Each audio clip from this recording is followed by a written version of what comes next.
Hello buddies, welcome to the cosmos read. और आज एक हम नई टॉपिक लेके आए जो है फंडामेंटल राइट्स आपके पॉलिटी का। One of the most important and most essential topic है ये। दो तरीके से इंपॉर्टेंट है ये। फर्स्ट तो आपके पेपर में यहां से हर बार क्वेश्चन देखने को मिलता है आपको।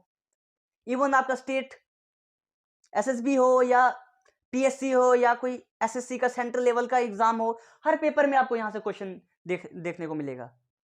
Number one. And number two, हर इंसान को पता होना चाहिए, हर सिटीजन को पता होना चाहिए जो इंडिया में रहता है, what are the fundamental rights. Because यार फंडामेंटल राइट डिग्निटी हमारी, शान है हमारी यार। अगर ये नहीं हो ना, जीना मुश्किल हो जाएगा। अब समझाऊंगा कैसे जीना मुश्किल होगा। ये ना हमारे कंट्री को खड़ा करके, राइट्स के मामले में खड़ा करके रखा हुआ है। ये नहीं ना हो सब तेज में। यहां तक तो समझ आई। अब सर फंडामेंटल क्या है और राइट क्या है? फंडा मीन्स बेसिक। क्या? Basic. And right means claim. Right means claim. अब क्लेम क्या है? आपके हिसाब से तो क्लेम इंग्लिश में तो पता होगा, लेकिन यहां क्या क्लेम है? तो घबराओ नहीं, ये भी वही क्लेम है। अब कैसे? एक एग्जांपल से समझाता हूं। लेट करो मैं 4th क्लास में पढ़ता हूं और मैं गया किसी स्कूल में, गवर्नमेंट स्कूल में, कि सर मैंने एडमिशन करनी है। क्या? मैंने एडमिशन करनी है। और सर बोलते आपको एडमिशन ही नहीं मिल सकती यहां पे, यू आर नॉट एलिजिबल। अब कुछ डॉक्यूमेंट नहीं है तो बात अलग है, ऐसे ही मनमानी से बोलता आप एडमिशन नहीं कर सकते हो, अलाउ ही नहीं है। तो अब क्या है? राइट टू एजुकेशन में ना फंडामेंटल राइट है। अब आप बोलोगे सर ये कैसे आ गया right to education fundamental right? तो हम पढ़ेंगे वो आगे कहां पे क्या है फंडामेंटल राइट, एजुकेशन किस कौन से आर्टिकल में है। अब आप ऊपर से सिर्फ क्लेम का मतलब समझो। अब टीचर बोलेगा कि आपको तो अलाउ ही नहीं एडमिशन करना। अब मैं बोलूंगा सर मुझे चाहिए एडमिशन, उन्होंने मना कर दी। अब मैं क्या करूंगा? अब जाके घर वालों को बोलूंगा तो घर वाले क्या करेंगे? ज्यादा से ज्यादा टीचर को डांट लेंगे, फिर भी नहीं मानेगा। तो फिर काम आता है यहां पे हमारे जुडिशरी का। अब जुडिशरी क्या है? आपका हाई कोर्ट, आपका सुप्रीम कोर्ट, आपका सबऑर्डिनेट कोर्ट। तो यहां पे वो डायरेक्टली जाएंगे कहां पे? सुप्रीम कोर्ट में, और बोलेंगे हमारा राइट टू एजुकेशन क्या हो रहा है? वायलेट हो रहा है, तो हमें राइट टू एजुकेशन मिलना चाहिए। तो हम क्लेम करें ना कि ये चीज हमारी है, हमारा हक है, तो हमें दो, मींस क्लेम।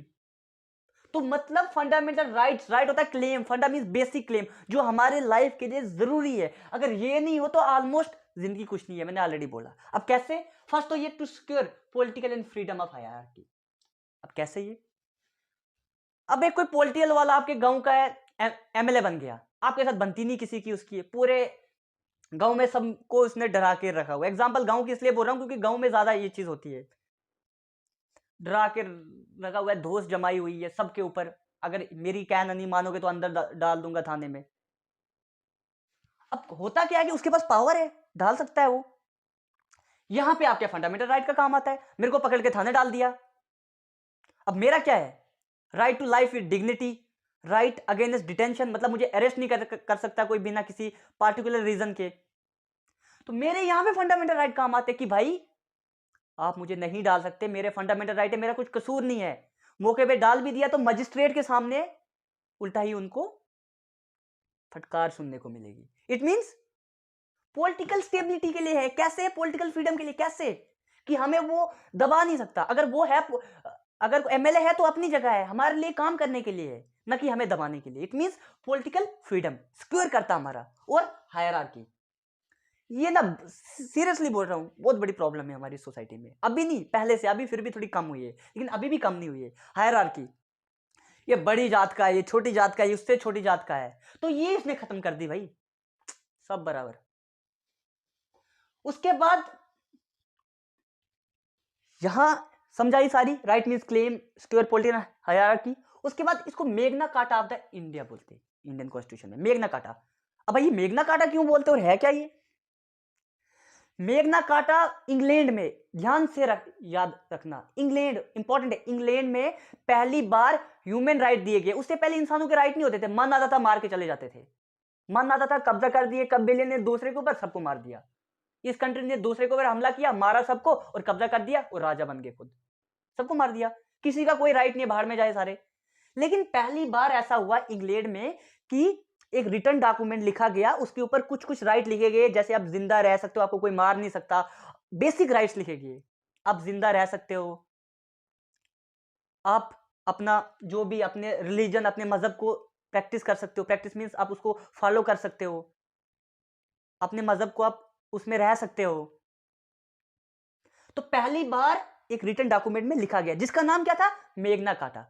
तो हम हो गए जी इंडिया वाले इंस्पायर कि भाई पहली बार मेग्ना कार्टा में लिखा गया था, इंसान को हक दिए गए थे, उससे पहले हक नहीं होते थे, तो इसलिए इसको मेग्ना कार्टा बोलते हैं, मतलब कि हक दिए गए। तो वहां से इसको इंग्लैंड से कब, 1215 में।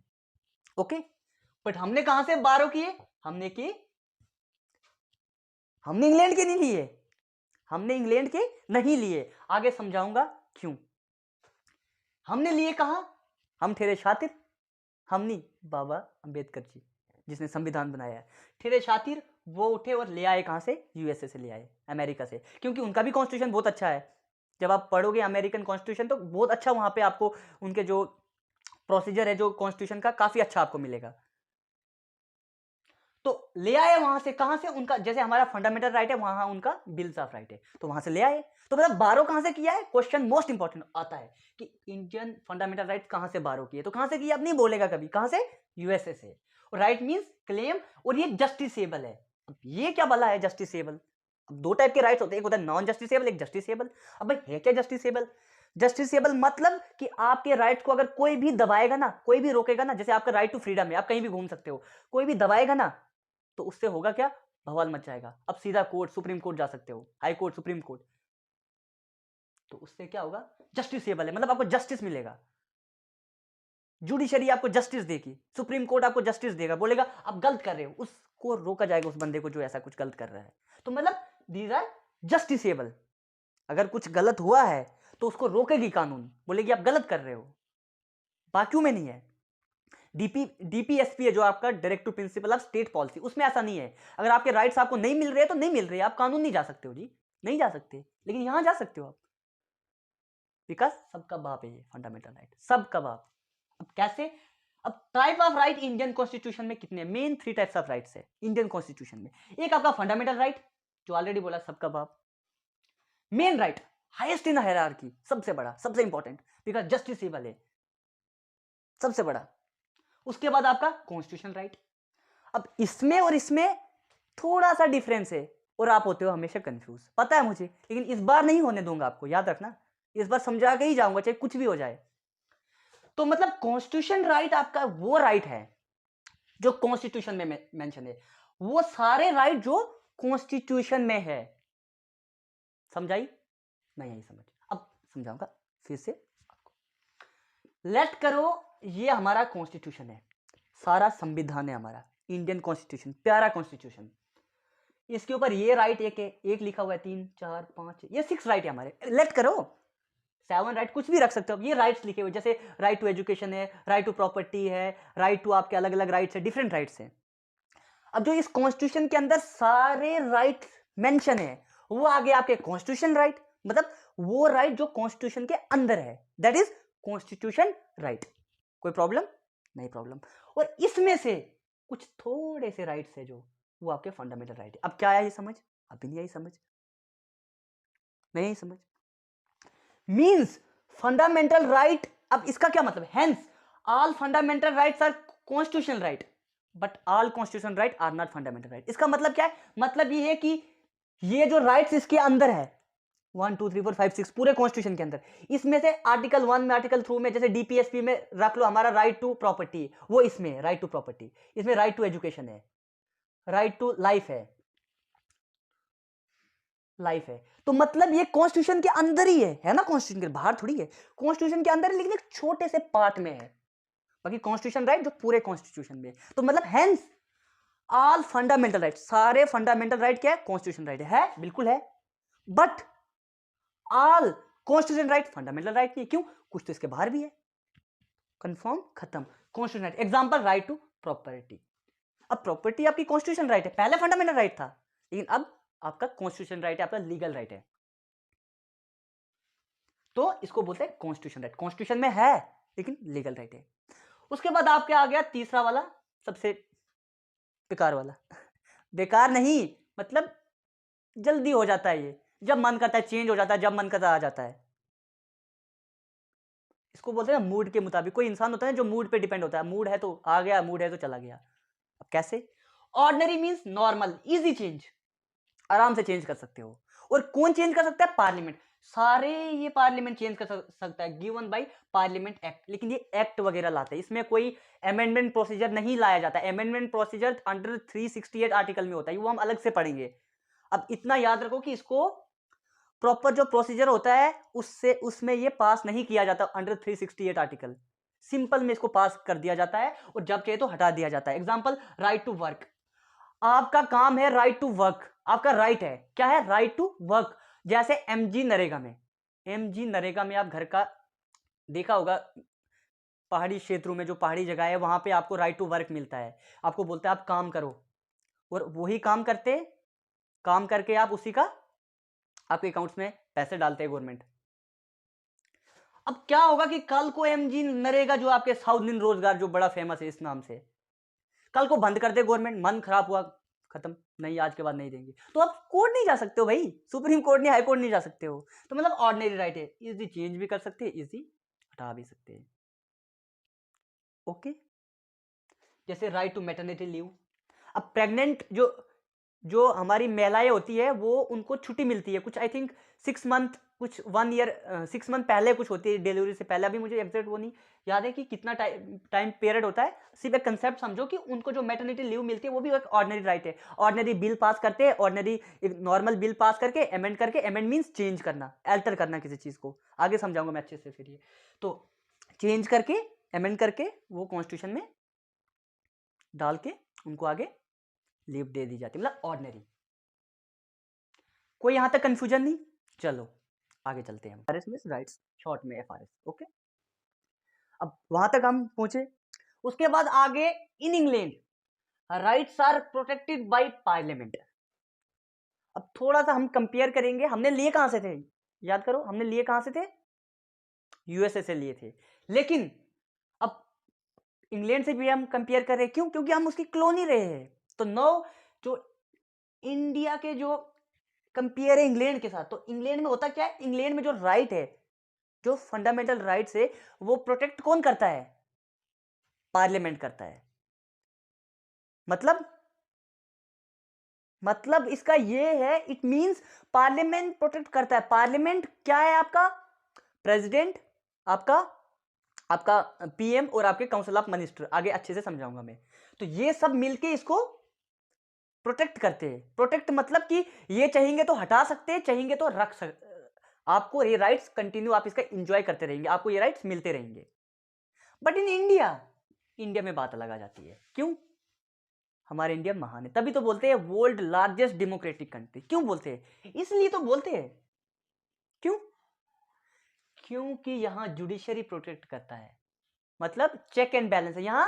सुप्रीम कोर्ट, हाई कोर्ट, ये सब प्रोटेक्ट करते हैं। लेकिन इंग्लैंड में पार्लियामेंट करता है। पीएम का मन है तो राइट देगा, कल को मन खराब हुआ तो हटा देगा राइट। पीएम का मन हो, जो काउंसिल ऑफ मिनिस्टर उनका मन हो तो राइट है, नहीं है तो खत्म। बट लेकिन हमारे देश में ऐसा नहीं है। इंडिया में राइट जुडिशरी प्रोटेक्ट करेगा, पार्लियामेंट अमेंड कर सकता है। अब क्वेश्चन उठता है कि अमेंड मतलब चेंज कर सकता है, हटा सकता है। अब क्वेश्चन ये उठता है कि भाई कहां तक चेंज कर सकता है, क्या सारे हटा सकता है? तो आगे पढ़ेंगे हम बेसिक स्ट्रक्चर, मतलब बेसिक स्ट्रक्चर चेंज नहीं कर सकता है, बाकी सब चेंज कर सकता है। अब बेसिक स्ट्रक्चर क्या है ये हम आगे पढ़ेंगे। ओके, अब रीजन ऑलरेडी मैंने डिफाइन कर दिया, फिर से to secure political and freedom. Political freedom को सिक्योर करने के लिए ऑलरेडी हमने डिफाइन किया। अब थोड़ा सा मैंने डीपीएसपी को कंपेयर करने के लिए लिख दिया ताकि आप कंपैरिजन में समझ पाओ। अब डीपीएसपी क्या है? To secure social and economical freedom. यहां आपका क्या है? पॉलिटिकल फ्रीडम है, आपको फ्रीडम मिले, आपको कोई स्ट्रेस ना करे, आप डिग्निटी से लाइफ को जिए। लेकिन यहां पे आपका सोशल एंड इकोनॉमिकल फ्रीडम आपको मिले। सोशल आपको एक, और इकोनॉमिकल, इकोनॉमिकल मींस आपके पैसे वैसे, मतलब जो आपकी डेवलपमेंट है वो आपको चलती रहे। तभी बोलते हैं डीपीएसपी क्या है? आपके डेवलपमेंट के लिए बेटर है। तो अभी तक हमने फंडामेंटल राइट्स जो स्टार्ट किए आज, तो उससे सबसे पहले हमने फंडामेंटल राइट्स में पढ़ा what do you mean by funda and what do you mean by rights. Fundamental means basic and right means claim, हमने पढ़ा ये अच्छे से। उसके बाद अभी इस स्लाइड पे हम पढ़ने वाले हैं कि बेसिकली कितने type of total fundamental rights India में है। यू नो ओरिजिनली जो हमारी कॉन्स्टिट्यूशन में है, इंडियन कॉन्स्टिट्यूशन में, वो है 7 राइट्स। कितने टोटल? 7 राइट्स है। ओके, लेकिन अब कितने? 6। तो सोच के हैरान नहीं होगी ये गया कहाँ? फंडामेंटल राइट्स तो बोलते कभी चेंज नहीं होता, तब 7 थे, अब 6 ही है। ऐसा क्यों? Because 1978 44 amendment. अब बोलोगे कि अमेंडमेंट क्या हुआ? ये अमेंडमेंट मतलब चेंज करना, डिलीट करना कोई चीज, या उसको थोड़ा चेंज कर देना, या तो डिलीट करना या उसको उसमें चेंज ले आना, उसको बोलते हैं अमेंडमेंट। अमेंडमेंट मीन्स चेंज करना, मतलब चेंज कर दिया या डिलीट कर देना। 44th amendment. अब 44th क्या कि जैसे 1 अमेंडमेंट हुई, फिर 2 3, जब से कॉन्स्टिट्यूशन बना है 1 2 3 4 वैसे अमेंडमेंट, आज कुछ 105 अमेंडमेंट चल रही है। तो 44 अमेंडमेंट थी 1978 में। Article 19 class 1 and 31 article delete कर दिया गया, जो राइट टू प्रॉपर्टी था। अब इसको लीगल और कॉन्स्टिट्यूशनल राइट बना दिया गया है। ऑलरेडी मैंने समझाया कि what do you mean bye legal and constitutional right. Legal right और कॉन्स्टिट्यूशनल राइट हमने पहले ही समझा कि ये जो कॉन्स्टिट्यूशन में राइट है उसको लीगल राइट बोलते हैं, जिसमें आप कहां नहीं जा सकते हो? सुप्रीम कोर्ट नहीं जा सकते हो। क्यों? Because they are non justiciable. Okay, good. तो उसके बाद पढ़ेंगे no only 6 fundamental right are available. अब 6 फंडामेंटल राइट तो अवेलेबल हो गए, अब बच्चे फिर परेशान, सर ये तो 1 2 3 4 5 6 7 8, आपने तो 11 फंडामेंटल राइट लिख दिए, ये कैसे? हर बुक में भी यही मिलेगा। सर यहां तो 11 लिखी है लेकिन हम पढ़ते 6 ही है। बेसिकली अब यहां एक बहुत अच्छा क्वेश्चन समझने के लिए राइज होता है। दैट मीन्स बेसिकली आपके 6 ही फंडामेंटल राइट है, जो आर्टिकल नंबर आपके कहां से कहां तक आते हैं? आपके आर्टिकल नंबर 12 से 35 तक, जो पार्ट 3 में कॉन्स्टिट्यूशन में। अब यहां पे मैं आपको समझाऊंगा कि बेसिकली 11 लिखिए लेकिन होते 6 ही, कैसे? उससे पहले एक चीज मैं आपको ये बोलना चाहूंगा कि पार्ट 3 में आर्टिकल नंबर 12 से 15 के बीच में हमारे फंडामेंटल राइट्स आते हैं। अब आप बोलोगे कि सर पार्ट 1 में कहां गया, पार्ट 2 कहां गया? तो ऑलरेडी मैंने आपको बताया कि पार्ट 1 में जो है यूनियन एंड टेरिटरी के बारे में इंडिया के, उसके बाद पार्ट 2 में जो आपका है वो है citizenship. And no we will discuss about the part 3, that is your fundamental right. Part 3 क्या है? Fundamental right. और पार्ट 4 आपका DPSP, direct to principle of state policy. और फिर फंडामेंटल ड्यूटीज वैसे ही आपका प्रेसिडेंट वगैरह and so on. Okay, now article 12। अब क्वेश्चन यहां अराइज हुआ कि सर आर्टिकल जब फंडामेंटल राइट 6 ही है तो 11 क्यों लिखा है आपने? है ना बात? तो अब इट मींस क्या है कि बेसिकली आपके 6 ही राइट्स है, लेकिन जो उसके अलावा लिखा है, जैसे आर्टिकल नंबर 12 है, तो ये कहता है स्टेट। स्टेट मतलब कि जो 6 राइट्स है वो आपको मिलेंगे जो आपके जस्टिसेबल है, जिनमें आपके राइट्स के बारे में लिखा गया है। और बाकी 6 को छोड़ के जो भी राइट्स है इसमें, वो क्या है? या तो आर्म के लिए होंगे, सिर्फ आर्मी के लिए उनके उनके रिस्ट्रिक्शंस होंगे, या वो कैसे अप्लाई होंगे। बाकी वो है 6 राइट्स है, बाकी आपके आर्म्स के लिए, बाकी ये कैसे रिस्ट्रिक्शंस होंगे। अब हम एक करके समझाएंगे, आपका कंसेप्ट बिल्कुल क्लियर होगा। Okay, good. आर्टिकल 12 कहता है कि स्टेट की डेफिनेशन बोलता है। अब स्टेट ये नहीं समझना कि आपकी एक स्टेट जैसे जम्मू कश्मीर स्टेट है, पंजाब स्टेट है, इसका मतलब ये स्टेट नहीं है। In the polity state little bit different meaning. Okay, तो स्टेट का मतलब यहां पे क्या है? स्टेट मींस कि आपका लेजिस्लेचर, आपका एग्जीक्यूटिव, आपका जो आपके पंचायत है, म्युनिसिपलिटीज है, जो आपकी, अब तो यूनिवर्सिटीज भी उसमें इंक्लूड कर दी गई है। ये हम प्रॉपर अच्छे से डिस्कस करेंगे जब हम एक एक आर्टिकल पढ़ेंगे। आप हाईलाइटेड में ये जानो कि स्टेट वो चीज है जो गवर्नमेंट के कंट्रोल में, जो पार्लियामेंट्री के कंट्रोल में, फाइनेंशियली जो कंट्रोल में है, उसको बोलते हैं स्टेट। अब लेजिस्लेचर और एग्जीक्यूटिव क्या हुआ? अब ये भी तो आपके लिए नई चीज है भाई, हुआ क्या लेजिस्लेटिव और एग्जीक्यूटिव? आगे हम अच्छे से डिस्कस करेंगे, लेकिन हाईलाइट आपको एक बार समझा दूंगा मैं। और साथ में जुडिशरी, जो मैं आपको कल ये पीछे स्लाइड में बोलना भूल गया। Okay, good. अब आपका पार्लियामेंट के अंदर, पार्लियामेंट तो पता है जिसके अंदर राज्यसभा और लोकसभा होते हैं। लोकसभा जो आपका होता है वो आपका जो एमपीज होते हैं, राज्यसभा में भी एमपीज होते हैं, लेकिन लोकसभा में डायरेक्ट इलेक्शन होके आते हैं। जैसे जम्मू कश्मीर में जतिंदर सिंह आ गया, गुलाम नबी आजाद आ गए, ये आपके एमपीज है। ये डायरेक्ट इलेक्शन करके आप जाते हो। और दूसरे आगे जो राज्यसभा के एमपीज होते हैं वो भी MPs means member of parliament, वो भी एमपीज है, लेकिन वो इनडायरेक्टली जाते हैं। उनको जो आपके स्टेट के लेजिस्लेटिव असेंबली होती है, जो आपका लेजिस्लेटिव असेंबली मतलब आपके जो एमएलए होते हैं, वो उसको वोट देके आगे चुनते हैं। तो पार्लियामेंट कंपोजिशन किससे होगी? Rajya Sabha, Lok Sabha and president. और प्रेसिडेंट को कौन बनाता है? एमपीज और आपके स्टेट लेजिस्लेटिव असेंबली। अब यहां तक आपको कंफर्म हुआ कि पार्लियामेंट, अब हम समझ क्या रहे थे, एग्जीक्यूटिव एंड लेजिस्लेटिव। पार्लियामेंट के अंदर आपका एग्जीक्यूटिव भी होता है और लेजिस्लेटिव भी होता है। एग्जीक्यूटिव मींस वो चीज जो, एग्जीक्यूटिव से पहले हम समझाएंगे लेजिस्लेटिव। लेजिस्लेटिव वो मींस जो कानून को बनाते हैं।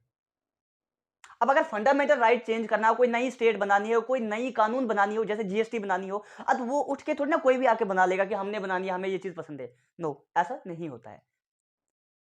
अब एक प्रोसीजर फॉलो किया जाता है कोई भी कानून बनाने के लिए। ओके, यहां तक कंफर्म हुआ। अब क्या होता है कि बिल इंट्रोड्यूस होता है राज्यसभा में या लोकसभा में। वो बिल जब, जैसे बिल डिपेंड करता है किस तरह का बिल है। अगर इंपॉर्टेंट बिल है तो स्पेशल मेजॉरिटी होती है, नॉर्मल है तो सिंपल मेजॉरिटी से वो बिल पास होके, अब स्पेशल सिंपल मेजॉरिटी में आगे पढ़ेंगे, वो बिल पास होके आपका जाता है फाइनल प्रेसिडेंट असेंट के लिए, और बिल फिर एक्ट बन जाता है आपका। अब बिल जब एक्ट बनता था, वो कानून कौन बनाता है? वो लेजिस्लेचर बनाता है। जो कानून बनाए उसको लेजिस्लेचर बोलते हैं। और लेजिस्लेचर में आपका काउंसिल ऑफ मिनिस्टर्स होते हैं, आपका पीएम होता है। ये इंडिया में जो लेजिस्लेचर है वो एग्जीक्यूटिव एक्चुअली में वो एक ही है। वो लेजिस्लेचर का भी काम करते हैं, वो एग्जीक्यूटिव का भी काम करते हैं। जब कानून बनाते हैं, जब लेजिस्लेचर का काम करते हैं, जब उसको इंप्लीमेंटेशन कराते हैं, means executive means implementation, that last आपका छोटे से छोटा कोई गवर्नमेंट मुलाजिम, दैट इज एग्जीक्यूटिव। वो एग्जीक्यूट कर रहा है, इंप्लीमेंटेशन कर रहा है। जैसे आपका पुलिस का, आपका नॉर्मल आपका कांस्टेबल आ गया, या आपका एसएचओ आ गया, या आपका आईएएस ऑफिसर्स हो गए, ब्यूरोक्रेट्स हो गए, these are all executive. Politician भी एग्जीक्यूटिव होते हैं। एग्जीक्यूटिव मींस जो लॉ को इंप्लीमेंटेशन कराते हैं। जो आपके काउंसिल ऑफ मिनिस्टर होते हैं, वो आपका लेजिस्लेटिव भी बन जाते हैं और एग्जीक्यूटिव भी बन जाते हैं। ओके, यहां तक कंफर्म हुआ। आगे हम जब एग्जीक्यूटिव लेजिस्लेटिव पढ़ेंगे वो डीप में पढ़ेंगे। अब अभी हाईलाइटेड में आपने कंसेप्ट समझा। ओके, अब the third thing is that judiciary. अब जुडिशरी क्या है? एक्चुअली में जुडिशरी जो है वो हमारे स्तंभ है हमारे इंडिया का। अगर जुडिशरी ना हो ना, तो the person live with dignity, ये सब चीजें सिर्फ नाम की रह जाएगी। विदाउट जुडिशरी इवन एग्जिस्ट करना मुश्किल हो जाएगा आज की सोसाइटी में। अब जुडिशरी है क्या? जुडिशरी आपका होता है सुप्रीम कोर्ट, आपका हाई कोर्ट और आपका सब ऑर्डिनेट कोर्ट। ओके, सब ऑर्डिनेट कोर्ट में आपका क्या हुआ? एक डिस्ट्रिक्ट कोर्ट और एक म्युनिसिपल कोर्ट। ये सारा मिलके आपका जुडिशरी बनाते हैं। जुडिशरी मींस सारे courts, high court, supreme court, आपका सब ऑर्डिनेट कोर्ट। सब ऑर्डिनेट कोर्ट में मैंने बोला था दो, एक डिस्ट्रिक्ट कोर्ट, एक म्युनिसिपल कोर्ट। सारे कोर्ट मिला के आपका होता है जुडिशरी। Okay, confirm? ठीक है, स्टेट की डेफिनेशन मैंने आपको समझाई। स्टेट मींस जो गवर्नमेंट के कंट्रोल में हो, फाइनेंशियली गवर्नमेंट उसको करता हो। जैसे बीसीसीआई है, दे आर नॉट स्टेट। क्यों? क्योंकि बीसीसीआई गवर्नमेंट फाइनेंस उसको नहीं करता, लेकिन यूनिवर्सिटी है, दैट इज स्टेट, क्योंकि गवर्नमेंट उसको फाइनेंस करता है। पहले ये मोटा मोटा आप समझो कंसेप्ट। उसके बाद आर्टिकल 13 जुडिशरी रिव्यू। जुडिशरी मैंने क्या बताया था? अब यहां पे काम आया ना कंसेप्ट। जुडिशरी मींस कानून, जो कानून का रक्षक है, guardian of the fundamental rights, वो रिव्यू करेंगे। रिव्यू मींस चेक करेंगे। अगर हमने कोई कानून बनाई कि कल को जो हमारी राइट टू लाइफ है, राइट टू लाइफ, या आप राइट टू प्राइवेसी है, जो हमारा राइट टू एजुकेशन है। अब जैसे एजुकेशन हमारा राइट है, अब पहले भी समझाया, तो हम एजुकेशन को ही फिर से एक बार यहाँ एग्जांपल लेके समझेंगे। राइट टू एजुकेशन मेरा राइट है, तो गवर्नमेंट कल को बोलती है आपकी राइट टू एजुकेशन छीन दी जाएगी, आप आज के बाद स्कूल जा ही नहीं सकते, अब पढ़ ही नहीं सकते, है ना गलत ये बात। अब इसको रोकेगा कौन? अब उन्होंने तो बोल दिया, अवाम थोड़ी ना बोलेगी हम स्ट्राइक करेंगे हम अपने वे से, वो अलग है। लेकिन एक चीज, कोई चेक एंड बैलेंस भी तो होना चाहिए कि भाई नहीं आप गलत कर रहे हो। तो यहां पे काम आता है जुडिशरी चाचा का। चाचा जी यहां काम आते हैं, यहां बोलते हैं कि आप ये नहीं कर सकते। क्या बोलते हैं? आप ये नहीं कर सकते, चेक करते, ये कानून में अगेंस्ट है, ये हमारे संविधान के अगेंस्ट है, तो मतलब रिव्यू करता है, चेक करता है। अगर कोई गलत कानून है तो उसको चेक करता है। ये आर्टिकल नंबर 13 में आता है, 12, 13। अब 14 से लेकर आपका आर्टिकल नंबर 32 तक, these are the main fundamental right, these are the 6 fundamental right. अब यहां समझाइए, सिर्फ डेफिनेशन बता रहा है स्टेट की, यहां कोई इससे हम लागू नहीं कर रहे हैं। उसके बाद आपका 13 में जुडिशरी रिव्यू हो रहा है, यहां कुछ लागू नहीं कर रहे हो आप, ओके। उसके बाद ये राइट टू इक्वेलिटी है, इक्वेलिटी मींस बराबरी, सब बराबर, सब बराबर, राजा कोई नहीं और कोई नीचे के नहीं, सब इक्वलिटी, मतलब right to equality. Right to freedom, आजाद, कोई किसी को नहीं रोक सकता। अब मैं यहां से अगर जम्मू जाना चाहूं, यहां से मैं दिल्ली जाना चाहूं, कोई मुझे रोक नहीं सकता, कोई ये नहीं बोल सकता आप नहीं जा सकते हो, बिकॉज राइट टू फ्रीडम, मैं कहीं भी जा सकता हूं। इक्वेलिटी, बराबरी, आर्टिकल 14 से 18 के बीच में। अब 14, 15, 16, 17, 18 हम बारी बारी चारों को पढ़ेंगे, इसके अंदर अलग अलग आते हैं, वो हम अच्छे से डिफाइन करेंगे। उसके बाद राइट टू फ्रीडम, आजाद, आजाद पंछी घूमो, ओके, आपको भी है right to freedom. Right against exploitation, article number 23 to 24। Right against exploitation मतलब कि आपका कोई हनन नहीं कर सकते, अगर कोई एक्सप्लॉइट कर रहा है किसी चीज को, किसी इंसान को, तो वो अपना सीधा जा सकता है सुप्रीम कोर्ट या हाई कोर्ट। सिर्फ ये फंडामेंटल राइट्स है, बाकी किसी चीज में आप नहीं जा सकते सुप्रीम कोर्ट राइट्स के related, only fundamental right, because these are basic right, okay. अब right to freedom of religion, अपने मजहब को आप कर सकते हो, यहां हिंदू है, मुस्लिम है, हर तरह के मजहब है हमारे कंट्री में, और इतने प्यार से रह रहे हैं, तो राइट टू फ्रीडम आपका हक है। आप रिलीजन को अपने हिसाब से अफेयर कर सकते हो, आप चाहो तो नमाज पढ़ो, आप चाहो तो पूजा करो, आप चाहो तो गुरुद्वारा जाओ, आप चाहो तो चर्च जाओ, आप जा सकते हो, बिकॉज राइट टू फ्रीडम, कोई आपको रोक नहीं सकता, आपको नहीं बोल सकता आप तो, आप मुस्लिम हो आप ये नहीं कर सकते, आप हिंदू आप ये नहीं कर सकते, मंदिर नहीं जा सकते, राइट टू फ्रीडम है यार, कर सकते हैं। क्यों? क्योंकि कानून, अगर ये सब ना हो तो पॉलिटिशियन अपनी मर्जी से करे, अगर सरकार आज डोमिनेंट है किसी पार्टिकुलर रिलीजन की तो वही वो चाहेगा, मनमानी करेगा, कल को दूसरे रिलीजन की हो तो वही चाहेगा, but right to freedom religion वो हमें इससे रोक नहीं सकता, फ्रीडम ऑफ रिलीजन, ओके। उसके बाद ये आपका 25 टू 28 करता है, ये हम अच्छे से पढ़ेंगे, okay? अब आ गया 29 to 30, culture and educational right. आपका जो कल्चर और एजुकेशन राइट है, कल्चर मींस, कल्चर क्या है, अगर जैसे जो चनाब वैली डिस्ट्रिक्ट है उनका अपना कल्चर होता है, जो एक इस तरह का कुछ होता है, ढोल बांस शादियों में बजाते हैं, जो अलग से ढोलकी होती है और जो एक बंसरी होती है, वो एक कल्चर है उनका पार्टिकुलर, एक किसी वे ऑफ लिविंग। कल्चर की मेन डेफिनेशन क्या होती है? वे ऑफ लिविंग, कि वो अपनी लाइफ को कैसे जी रहे हैं, way of living, that is culture. और आर्टिकल नंबर 29 टू 30 क्या करता है? उस कल्चर को प्रोटेक्ट करता है। अगर आपका कोई कल्चर वो है, जैसे पोगल को मैंने एग्जांपल बताई, पोगल में एक रामबन डिस्ट्रिक्ट में एक तहसील है, वहां पे आपका एग्जांपल करो, ढोलबास आपकी कल्चर है, तो आप वो ढोलबास आप उसको प्रोटेक्ट कर सकते हो, उसको आप आगे खींच सकते हो। गवर्नमेंट ये नहीं बोल सकती आप बंद करो इसको, ये तो गलत है, ये आपका कल्चर है, आप इसको प्रोटेक्ट कर सकते हो। जैसे कश्मीरी में कुछ ऐसे, जैसे आपका शाल्स वगैरह है, या कोई ऐसी पार्टिकुलर कोई ऐसा प्रॉपर कोई आपका कुछ इस तरह का कोई सॉन्ग्स है, तो वो आप प्रोटेक्ट कर सकते हैं, ये गवर्नमेंट नहीं बोल सकते कि आप इसको बंद करो, ओके। खासकर ये माइनॉरिटीज के लिए होता है। उसके बाद आर्टिकल नंबर 32, सबका बाप, सबका बाप 32, ये नहीं ना, अगर हो इनकी कोई वैल्यू नहीं है। अगर ये आर्टिकल नहीं हो तो ये सारे छपाछप पूरे कॉन्स्टिट्यूशन में फंडामेंटल राइट डाल दो, कोई वैल्यू नहीं रहेगी। क्यों? बिकॉज तभी इसको बोलते हैं soul of the constitution, soul of the constitution. ये किसने बोला था? बाबा अंबेडकर साहब ने, जिसने ये संविधान लिखा, बी आर अंबेडकर जी, सबसे महान। तो उसने आर्टिकल 32 को इस तरह डिजाइन किया, इस तरह ये आर्टिकल 32 बोलता, ये बोलता आर्टिकल 32 कि अगर ये सारे आपके राइट वायलेट होते हो तो आप सीधा सुप्रीम कोर्ट जा सकते हो, हाई कोर्ट भी नहीं, सीधा सुप्रीम कोर्ट, हाई कोर्ट जा सकते हो 226 के आर्टिकल के अंडर, लेकिन आप सुप्रीम कोर्ट जा सकते हो under article number 32, right to constitutional remedies. इसका क्या है? Right to constitutional remedies without any disturb. अब सीधा सुप्रीम कोर्ट जाओ, ये मेरे राइट हो गए, मुझे इक्वलिटी नहीं मिल रही है, मुझे अनटचेबिलिटी हो रही है, मुझे छोटी जात नीची जात बोल रहे हैं। अभी भी हमारी सोसाइटी में हो रहा है, हालांकि ऐसा होना नहीं चाहिए, बिकॉज जो कास्ट है, तो ये आप जब हिस्ट्री पढ़ोगे तो ये जो कास्ट हायरार्की है वो बहुत जो कहते हैं वो काम के बेसिस पे होती थी पहले, लेकिन धीरे धीरे धीरे बना दिया गया कि ब्राह्मण का बेटा ब्राह्मण होगा, राजपूत का बेटा राजपूत, और जो नीची जात के उनका बेटा वही। तो ये गलत है इस तरह की प्रैक्टिस करना सोसाइटी में खासकर। And the final is that अब यहां तक फंडामेंटल राइट खत्म, समझाई कैसे? Right to equality, right to freedom, culture and right to remedies, यहां तक कंफर्म हुआ। अब उसके बाद आर्टिकल 33 के बाद कुछ अलग स्टार्ट हो जाता है। फंडामेंटल राइट के अंदर ही ये है, लेकिन जो मेन फंडामेंटल एक्चुअली में article number 12 to 35 these are under the fundamental rights, लेकिन मेन 6 फंडामेंटल राइट है जो हर इंसान के लिए अवेलेबल है। अब 33 क्या बोलता है? Armed forces fundamental right. अब जो आर्मी वाले, अब इमेजिन करो कि आर्मी वाले हमारे, हालांकि हमारे देश के आर्मी वाले तो हर कंट्री सबसे महान आर्मी वाले हमारे लिए, हमारे देश के लिए इतनी बलिदान करते हैं। अब लेट करो कि जो आर्मी वाले हैं कल को वो स्ट्राइक करे कि हमारी सैलरी बढ़ानी, हालांकि ऐसा कभी करेंगे नहीं क्योंकि हमारे देश का वो मान है, लेकिन फिर एग्जांपल करो जब समझने के लिए कि आर्मी फोर्स जो है वो एक कल को स्ट्राइक करते कि ये हमारा हक है, हमें सैलरी बढ़ाओ। अब अगर गवर्नमेंट नहीं मानती है तो स्ट्राइक पे चले जाएंगे, हमने करनी नहीं है, ये लो राइफल हमने करनी नहीं है। हालांकि ऐसा नहीं, एक हाइपोथेटिकल एग्जांपल सोचने के लिए बोल रहा हूं।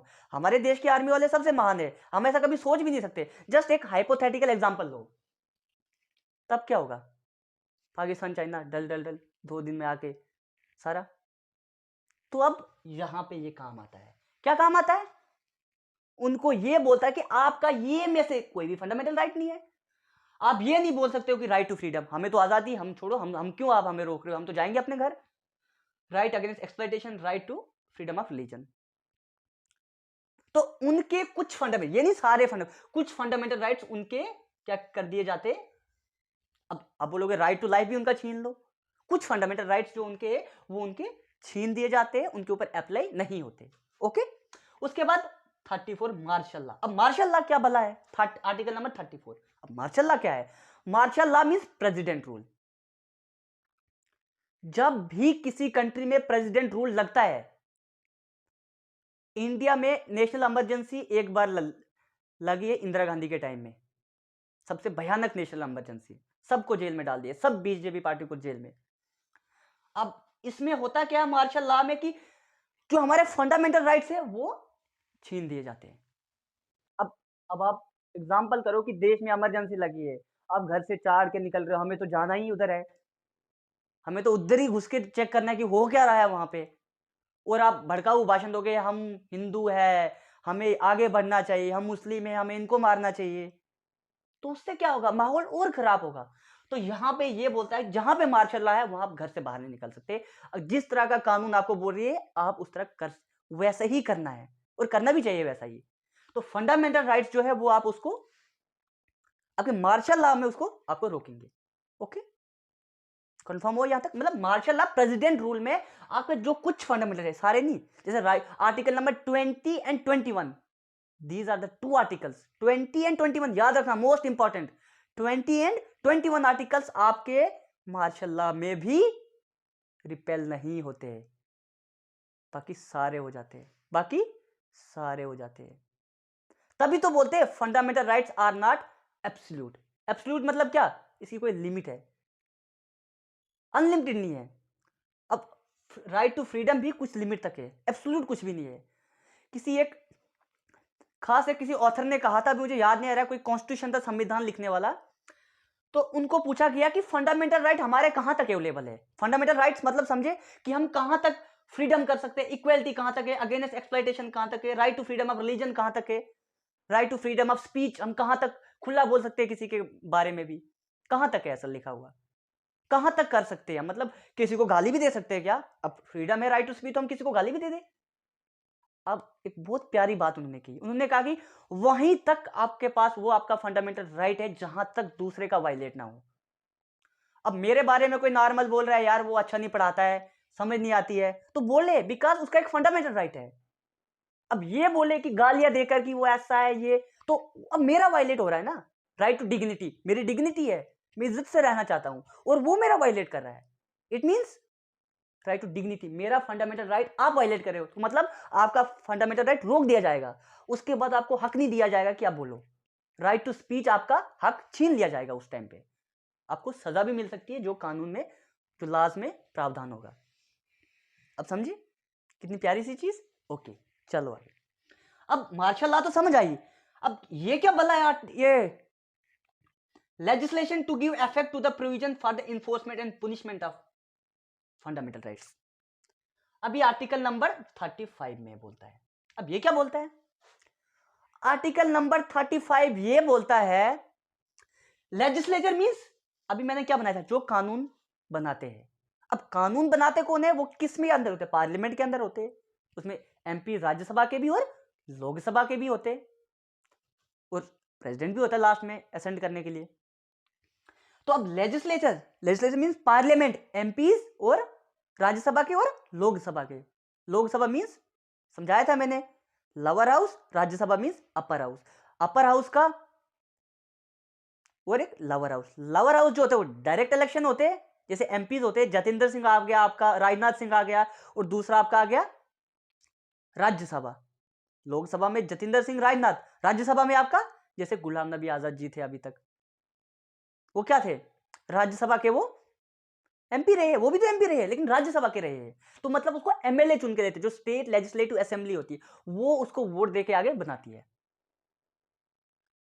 ओके, अब कैसे वोट देती है उनके एक्चुअली में मेथड है, आगे हम पढ़ेंगे कि सिंपल मेजॉरिटी क्या होती है, प्रोपोर्शनल रिप्रेजेंटेशन क्या होता है, जो प्रेसिडेंट का इलेक्शन होता है वो प्रोपोर्शनल रिप्रेजेंटेशन होता है, सिंगल ट्रांसफरेबल वोट, वो आगे हम अच्छे से पढ़ेंगे। ओके, अब लेजिस्लेचर जो करता है वो, अब इसका क्या मतलब है, अब इसको मैं सिंपल में आपको समझाऊंगा, पहले लिख लो अगर लिखना होगा। Legislature to give effect to the provision for enforcement and punishment of fundamental rights.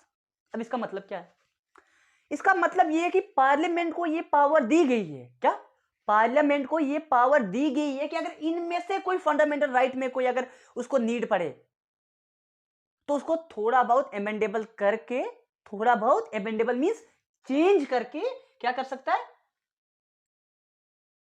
अगर किसी को उसके पुनिशमेंट देनी हो या उसको इन्फोर्स कराना हो तो उसके पास ये पावर है कि वो करा सकता है। इससे एक प्यारी सी एग्जांपल से समझेंगे। अब right to property, article number 31, that is your fundamental right. अब 31 तो फंडामेंटल राइट था ना आपका, राइट टू प्रॉपर्टी। अब बवाल क्या हुआ कि ये जवाहरलाल नेहरू जी के टाइम की बात है, हमारा जो फर्स्ट प्रधानमंत्री है। अब उस टाइम हुआ कि राइट टू प्रॉपर्टी तो भाई सबके पास प्रॉपर्टी है, जमींदारी सिस्टम बड़ी होती थी उस टाइम पे, अगर जमींदार है तो वो उसके पास बहुत सारी लैंड होती थी, वो अपने अंडर छोटे छोटे बंदों को काम करने के लिए रखता था, उनको बड़ी कम सैलरी देता था।